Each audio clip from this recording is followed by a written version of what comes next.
Hello, beautiful people, and welcome back to my channel. Today, I'm going to be doing a review slash my thoughts on the movie Hustlers. It just premiered last night, or yesterday, I should say, and I saw it last night. So I'm going to be sharing my thoughts on it and reviewing it today for you. So, like, the first overall thinking was that I was really, really excited to see this movie. I follow Keke Palmer on Instagram, and I love J-Lo. And so I was just really, really excited to see this movie for the last probably month or so. So that's what I came into it, just being excited to see it. And then also, I have a soft spot for exotic dancers, strippers, whatever you want to call them. I have a soft spot for my girls, my stripper girls, okay? And I actually have a really, well, I think it's an interesting story, like a stripper story experience to share, but it probably won't be a part of this video because we're here to talk about Hustlers. So I do have some notes that I took to on points that I wanted to touch on. Before we dive into the topic today, a little introduction. My pen name is Alexandria Ashcroft. I am a romance and erotic fiction author. I have content on sale on Amazon, iBooks, and other retailers, so check me out there, as well as on the Radish Fiction app, and I post free content on Wattpad. Make sure to sign up for my email list on my website and follow me on social media. I'm most active on Instagram, and click like and subscribe on this video for more content. Wow, so much to say. So getting into the points here. So one of my first points that I wanted to touch on was the cast.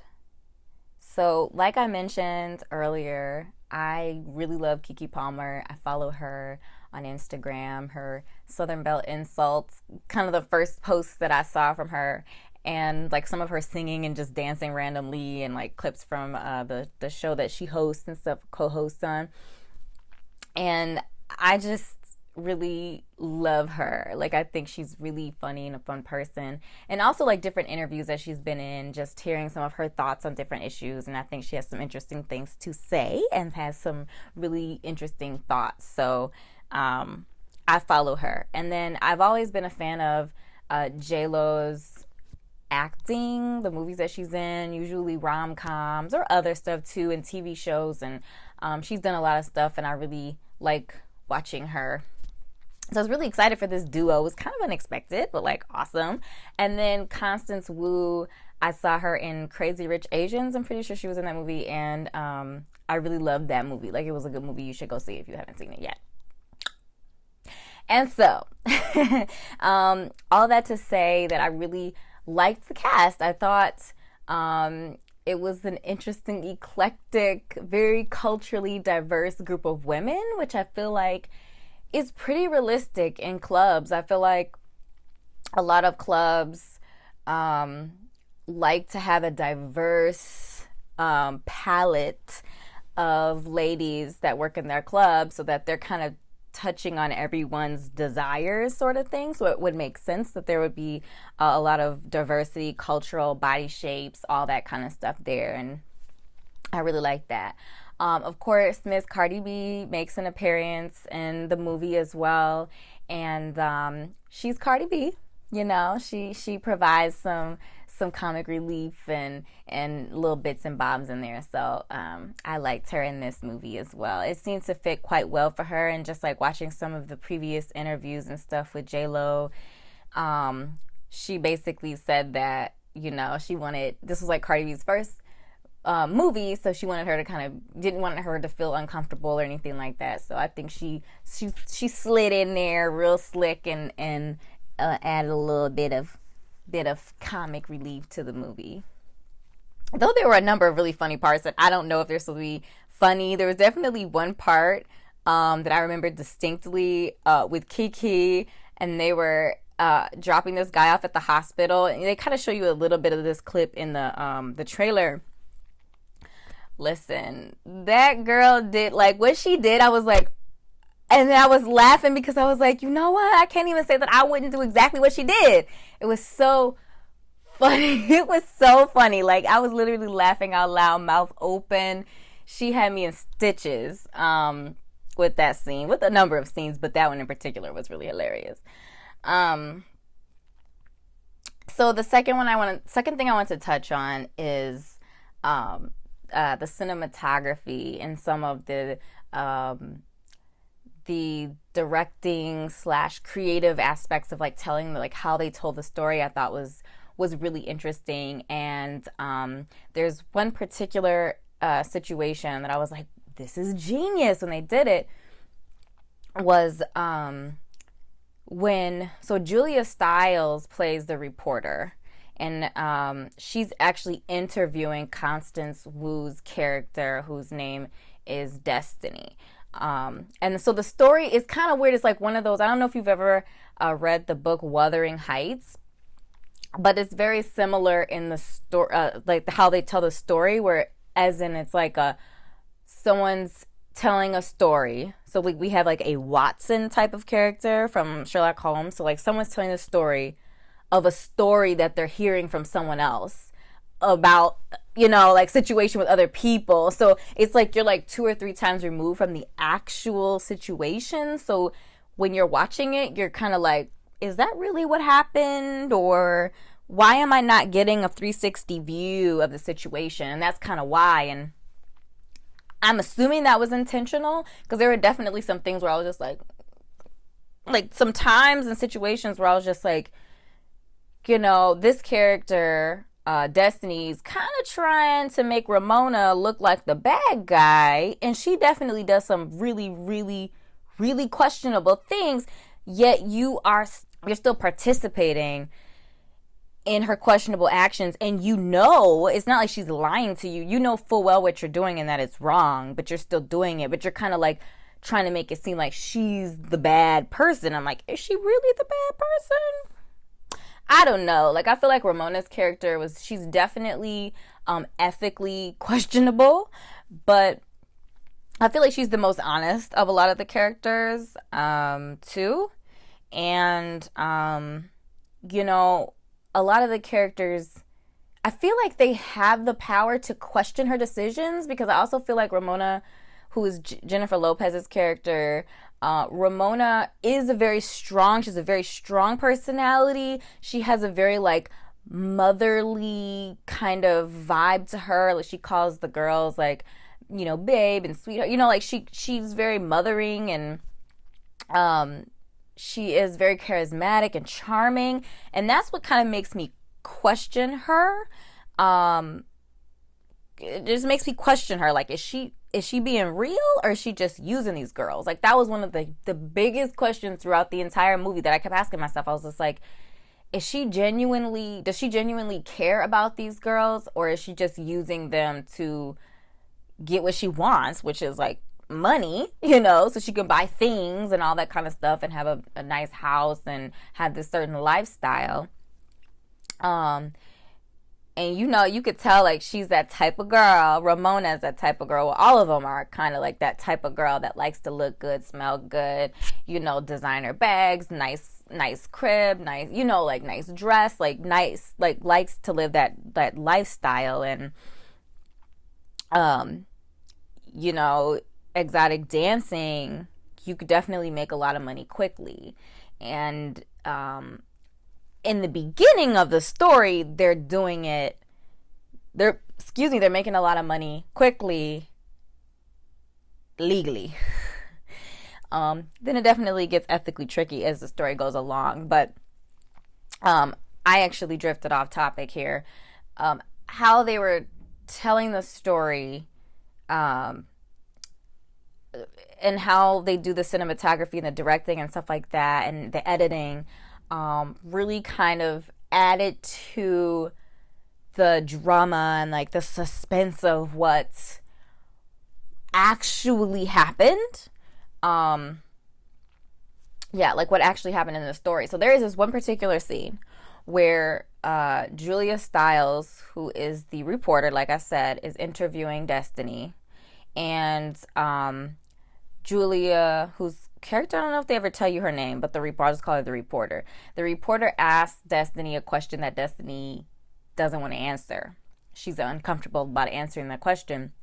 And so, you know, when like reporters go to interview people, they have like a tape recorder so they can record the conversation and like go back and listen to the conversation and all that kind of stuff. So she had a tape recorder on the table, and Destiny turns the tape recorder off.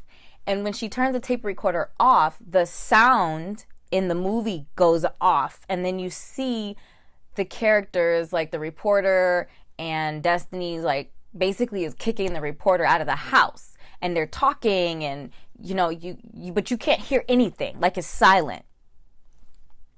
And this scene is actually what made me determine that the story's being told from the reporter's perspective based off of her interviews. You know what I mean? So it's like that third or fourth person, like second or third person removed from the actual story itself, which makes it interesting.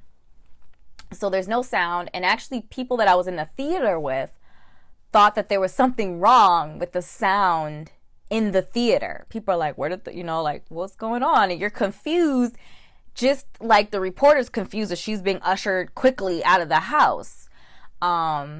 And then the sound comes back on when Destiny closes the door on the reporter. So you hear the door close there, and then it continues on.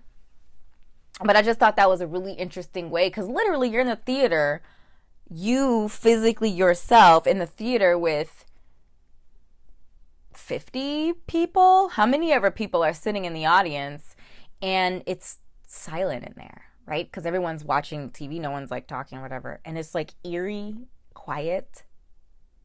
It's just eerie, and you're watching the screen and like you're like, what's going on? What's happening? You're confused. They're like, and then the sound starts again, and you're like, oh, and kind of comes back, and you're trying to pick up the pieces of what happened, and it really does a good job of jarring you, kind of drawing you into the story in a way that I'm not sure I've experienced quite like that before in another movie. So I thought that was really cool and worth mentioning.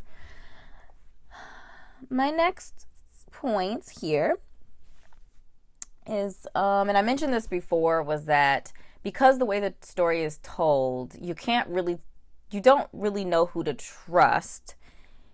You don't really know if if the implied perceptions of the characters are true, or if it's just the person telling the story's bias.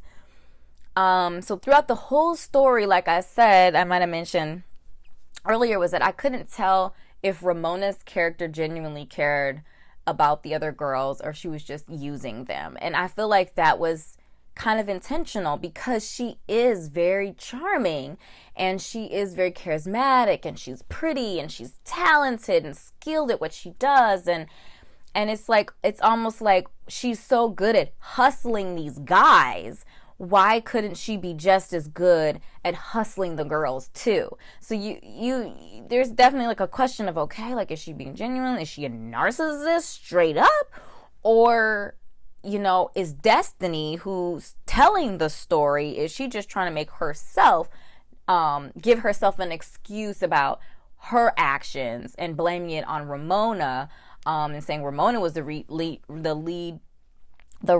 leader, and Ramona's the one with the ideas, and Ramona was the one who's always in control. And it's like, maybe that's true, and or maybe you didn't exercise your power to walk away, because you could have. I mean, they definitely got to a point where they were making a lot of money, to the point where she didn't need to still be doing what they were doing, and she could have walked away, but she didn't. So it was like just very interesting. And Ramona's character developed, she pretty much had like a codependent relationship on these girls. And again, you can't tell if she was just genuinely like befriending them, because they were all in like these various different situations of where basically the conclusion was they were kind of outcasts from their families, they didn't really have friends outside of the strip club and their job and Ramona and each other. So they kind of did develop and like build like this friendship type of thing, type of relationship, but it was very, I feel like it was very codependent. And I feel like Destiny's character was very codependent on Ramona. Like, literally there was a point in there where you feel the relief when she finds Ramona again.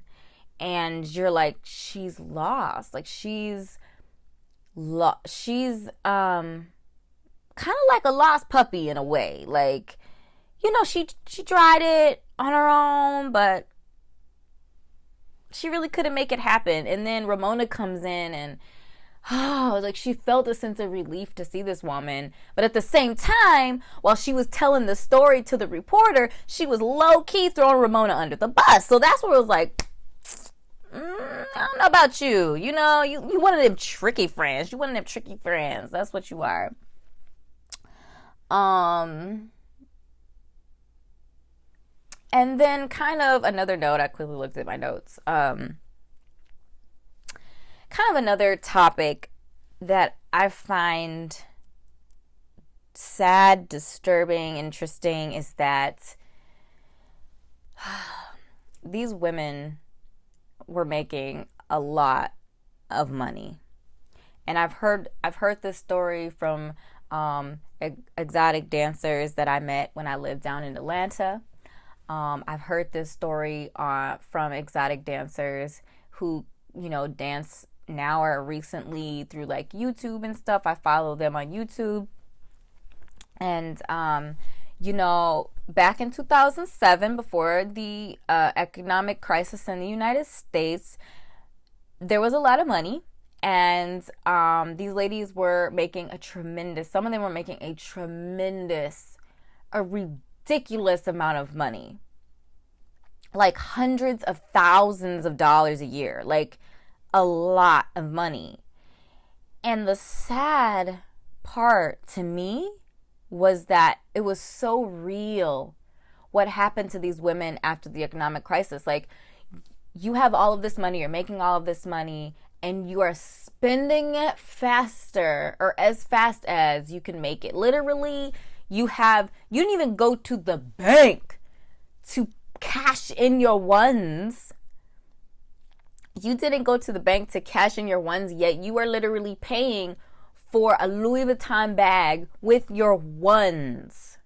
Like, it's so real and so incredible and just kind of crazy, because it's like they were making, I guesstimate that they were making hundreds of thousands of dollars. And it seemed like Ramona had been doing this for years. She'd been at this for years. And yet when the crash happened, she was in the same place as the other girls. It's like, how could you make all of this money and not have anything to show for it? Like, that was just mind-boggling to me and just so sad, because it's real and true, and like that really, really happened to people. And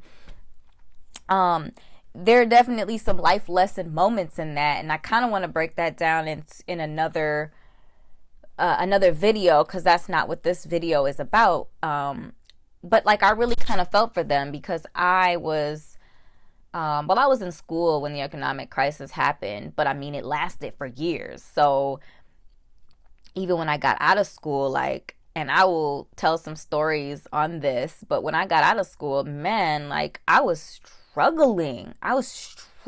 Like, I got out of school with a master's degree and I couldn't find a job. And like, I was overqualified for anything basic, and it was just really crazy. And I'll just share that in another video. But share that in another video to say that there are lessons to be learned. The sad part in Hustlers was that there was nobody there to teach them, nobody there to show them what to do with all of the money that they were making, investing, not necessarily in the stock market, maybe in the stock market too, but investing in real estate and like buying your house, buying your car, buying, you know, all this stuff, having an emergency fund for when rough times happen. You know, like, nobody was teaching them those things. And it was really interesting because a lot of the girls, Destiny's character, Ramona's character for sure, I'm assuming, what was her name? Mercedes, I think was Kiki's character's name. You know, they seemed like they came from broken homes, or like their parents were absentee. They didn't have really anybody to lean on or fall back on if times got tough. And that's really sad. So it kind of made me grateful for what I do have. And I talk about this in another video, that every morning I wake up and the first thing that comes out of my mouth is the word gratitude. And I speak 3 things that I am grateful for in my life, because it's really easy to overlook the things that you have because you're striving for the things that you want and or need. So I'm really grateful for the support that I have. So what's really interesting in Hustlers is that Destiny really looks up to Ramona, and unfortunately takes her financial guidance as well. So like, buy that bag, buy that this, do that. And there were definitely some things that I feel like Destiny did that were financially responsible, like paying off her grandma's house. So it's like, even if you lose your apartment, at least you're going to have your grandma's house to go to. You know, you'll have a place to live, you and your daughter. So I think she did a couple of things right. Paid off her grandma's debt, paid off her grandma's house. You know, she did a number of things right, but she did a lot of really, really, really, really, really dumb things financially. And I just thought that was just a little sad. Like, it was a little disappointing because that happened to a lot of people. Like, you know, it wasn't even just girls in that industry either. It wasn't just exotic dancers. Erotic dancers. It was people in a lot, just regular schmegular people too. So, and then the last point that I wanted to talk about was the concepts of a hustler. And I feel like there are maybe more, but I feel like there are 2 kind of distinguishable definitions for hustler. And I feel like they both played out in this movie. And often there's like a gray area. It's like description A, description B, but it's not really black and white. It's kind of like, sometimes they mix and blend. And I feel like the story really mixed and blend, and I leaned really hard to option B. So we're going to talk about option A first. Option A, when I think of the word hustler, I think of it kind of like as a positive thing, like somebody who has a lot of jobs, basically. A lot of jobs, side hustles. Job is used loosely, as they probably have a main source of income, but they're also like diversifying their other incomes, and they have lots of side hustles. They might be a delivery driver on the weekend, or they might, own a taco stand or whatever, like they kind of have like lots of side hustles and or doing side things in addition to like a main job. And I feel like that person has a really like a hustler mentality, because they might not necessarily be just paying bills. They might be trying to build something as well, or they have like businesses, side businesses, stuff like that. And I did a lot of that when I lived in Atlanta, and it was still the recession, and you couldn't find like a good job, or you just needed one. You could find like a job where you're like kind of squeezing by, but then you would need, more jobs basically, or sources of income to be able to supplement that really one crappy job that you had. And that was basically my experience. Like, when I lived down there for a good year and a half after school, I had a main job that was crappy, but it barely paid the bills. But it was like if you work these many hours this week, month, you're gonna be able to pay your rent. You'll be able to pay your car note. Anything else outside of that, So I had that job, and it was just terrible work environment. That'll be a whole nother story. But then I also was doing a whole bunch of extra stuff on the side. So that's like my first definition of a hustler, is that, you have multiple sources of income because I don't want to say shucking and jiving, but you're shucking and jiving. You might have your main thing, but then you got all these side things, but they're benign. You know, they're benign opportunities. Some of them might be ethically questionable, but for the most part, you know, you're an upstanding person, a citizen. And then there's B, which I feel like is definitely where the movie Hustlers, it started in A and then it leaned hard into B. And I feel like some of the A stuff, the things that they were doing legally, technically legally, were still a little questionable, like that gray area. But I do also feel like even in that gray area, the interactions that they were having with these clients or customers that were coming into the club, the person still knew what they were getting into. You know, they still knew what they were getting. Whereas later in the story, it was definitely wrong what they were doing. So the definition of hustler B is basically a swindler. So it would be equivalent to like a swindler, somebody who is ripping people off, cheating people, you know, luring people in only to cheat them, to rip them off, to rob them. There's that type of hustling as well, and I feel like that's definitely the direction that Hustlers moved to. And I think it all comes down to the fact that they didn't know how to manage the money that they were making when they were making a tremendous amount of money. And that's what ended up putting them into a bind where they were justifying the really terrible behavior that they were participating in. And I think what kind of made it, like in the beginning, when they started doing tricky things, you're kind of empathetic to them because you're like, okay, you know, she has no money. She was depending on her boyfriend, who was so questionable. Like when she met that dude at that poolside thing, I was like, he ain't nothing but some trouble. Why can't you see that he ain't nothing but some trouble? But anyway, you know. So anyway, she was depending on her boyfriend for probably a couple of years. Like the economic crisis happened. He's like, oh, babe, I'm going to take care of you. But their little relationship was all over, just garbage, just trash. So eventually she ended up kicking him out. And it was just her and her daughter. And she's like, I got to take care of my kid. Like that sort of mentality. So you were kind of empathetic to the fact that, okay, it's hard times. She tried to do things legally. Like she tried to get a regular job. She tried to even go back to dancing. It just wasn't the same environment where it was before. And the guys in the club were just asking for way too much. Like they were doing the utmost. Like just garbage, okay? And so you know, like she set the story up good. Like I feel like her character was probably the most manipulative, more so than Ramona, even though Ramona was set out to be like the manipulative bad guy. Because like Constance or Destiny made you empathize with her. You know, she was playing the empathy card. She was playing the woe is me, feel sorry for me because I'm in this terrible situation kind of card. And you do, because you've been in hard times or you've known people who've been in hard times and you can relate to that. And especially for the fact that she, you know, she had someone else to take care of too, you know? So, you know, and she wasn't a terrible person, really.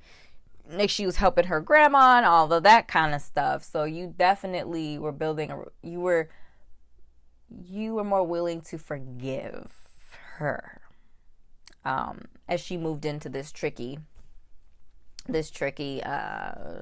questionable practice that she was in. So, I think overall it was an entertaining movie. It definitely had me going through emotionally and questioning my own, you know, like ethics. Like I'm like, I know I shouldn't be rooting you on, but you know, I low-key want you to, like, succeed. But I feel like the really tough thing that kind of threw me over the edge, where I was just like, listen, you know, like, y'all deserved this crap that fell upon you, was that they wouldn't stop. You know, like, it was like watching a horror movie and you're like, nah, girl, nah, don't go in there, don't open that door, don't do it, no, and like, when they get busted up by the ex-murderer, you can't even, you know, because you're like, I told you not to go, you know, like, I told you not to go in there, and I told you not to do that. You talking to the TV. But that's kind of how it was. You were just like, why can't they see that they're taking this too far, that they're doing it too long, that they're doing too much, they're escalating, and they wouldn't stop. Like, they got to the point where they were definitely out of their financial crisis, but they just kept going and doing more and taking more risks. And it was just like, this is going to end really bad. So, would I recommend you to see Hustlers? I would, if you're into, you know, drama, you like kind of that gritty, drama underbelly type of movies. I do. It's right up my alley. Like I said, I have a soft spot for my strippers, and I will definitely do a video on my stripper experience when I was down in New Orleans, because it changed my life and like my perspective on a lot of things, which sounds crazy, but it's just really interesting how like one situation can change your thought process in your life. So with that, I would say, yeah, like, I enjoyed it. It kept me entertained. I was watching for an hour and 50 minutes. There were definitely some things that I felt like were missing. Like, I wanted to get to know Ramona's character more. I feel like they didn't talk about her enough. But I feel like that was also intentional, because the story wasn't really from her perspective. And I feel like they wanted you to question her all the time, because it helped you empathize more with Destiny's character, who's actually telling the story. Oh yeah, I wanted to see more pole dancing. Listen, okay. I've always had an interest in like pole dancing and taking pole dancing classes, but it's just always been super expensive, and or like when I lived in Atlanta and I was in a place where I could probably do it affordably, like I literally just didn't have the money to do it. So maybe I'll cough up the cash and take a couple pole dancing classes. I've always been interested in it. But, you know, J-Lo had her solo. She had her solo pole dancing performance, and it was incredible. It was amazing. She killed it. She did it. And I was expecting her to, because, you know, she's good, girl. She can dance and stuff anyway outside of that. And I was watching a lot of the behind the scenes stuff, and she was putting a lot of practice in getting lessons and stuff like that on it. So she killed her performance. I was definitely hoping to see more pole dancing and tricks and stuff like that, because I find it really awesome. Like, it's an incredible display of athletic ability. And to the girls who can, okay? And maybe I'll join y'all. You know, maybe I'll get a few lessons, you know, buy a pole, put it in my house, you know what I'm saying? I don't know. But, yeah, I would have definitely liked to see more of the pole dancing. But I think besides that, it was a good movie. It kept me entertained. And yes, I would say, yeah, go out and see it. Formulate your own opinions and let me know in the comments what you think. If you saw it, let me know what you think. If you're planning to see it, let me know that too. And then I would love to hear your thoughts after you see the movie. Thank you so much for joining me today, and I will see you in the next video. Bye.